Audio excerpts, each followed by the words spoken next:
তেসরা মে থেকে দেশের উত্তর পূর্ব অঞ্চলের অনেক জায়গায় ভারী বৃষ্টি থেকে অতি ভারী বৃষ্টির পূর্বাভাস জানিয়েছে আবহাওয়া অধিদপ্তর, যে কারণে আগে ভাগেই কেটে ফেলা হচ্ছে ধান। এ নিয়ে আরও জানাতে যুক্ত হচ্ছেন সহকর্মী কাজল সরকার। কাজল, হাওরে এখন পর্যন্ত কত শতাংশ ধান কাটা হয়েছে? বাকি ধান কি এর মধ্যে কাটা সম্ভব হবে কিনা? এছাড়া কি বলছেন কৃষকরা?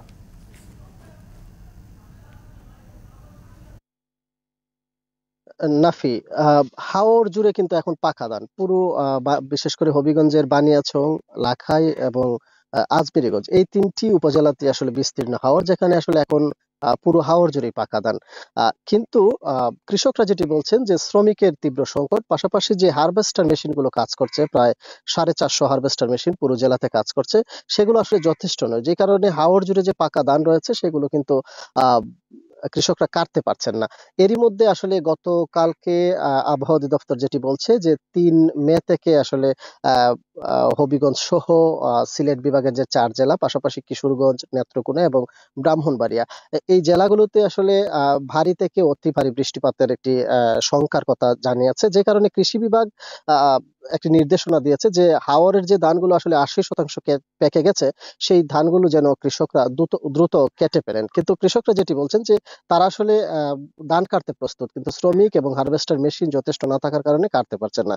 কিন্তু এই যে নির্দেশনাটা, আবহাওয়ার যে বিরূপ প্রভাবের একটি নির্দেশনা পেয়েছেন, এরপর থেকে কিন্তু কৃষকদের মনে একটি আতঙ্ক বিরাজ করছে। আজকে আমরা আসলে বিভিন্ন হাওর ঘুরে যেটি দেখেছি যে কৃষকরা আর আসলে শ্রমিকের অপেক্ষা করছেন না, পরিবার পরিজন নিয়েই তারা চাচ্ছেন যে তাদের যে ধানগুলো রয়েছে সারা তাদের 6 মাসের পরিশ্রমের সেই ধানগুলো ঘরে তোলার জন্য। কারণ তারা বলছেন যে এই ধানের উপরে তাদের সারা বছরের যে ভালো টাকা, ছেলের লেখাপড়া কিংবা মেয়ের বিয়ে, বৃদ্ধা মা বাবার যে আহ, আহ, চিকিৎসা সহ আনুষঙ্গিক যে খরচ মেটাতে হয়, সেটি কিন্তু এই ধানের উপরে হাওরবাসী নির্ভরশীল হয়।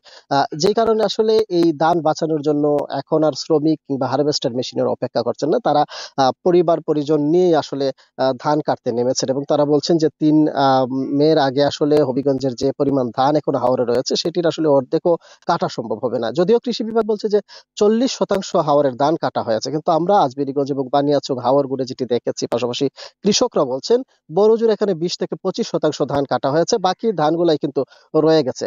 সে কারণে আসলে কৃষকরা খুবই দুশ্চিন্তায় আছেন। তারা বলছেন জেলা প্রশাসন যদি বাহির থেকে শ্রমিক এনে ধান কাটার ব্যবস্থা করেন, তাহলে হয়তোবা এই ধানগুলো আসলে কোনো ক্ষতির থেকে রক্ষার একটা সম্ভাবনা থাকে। নাফি।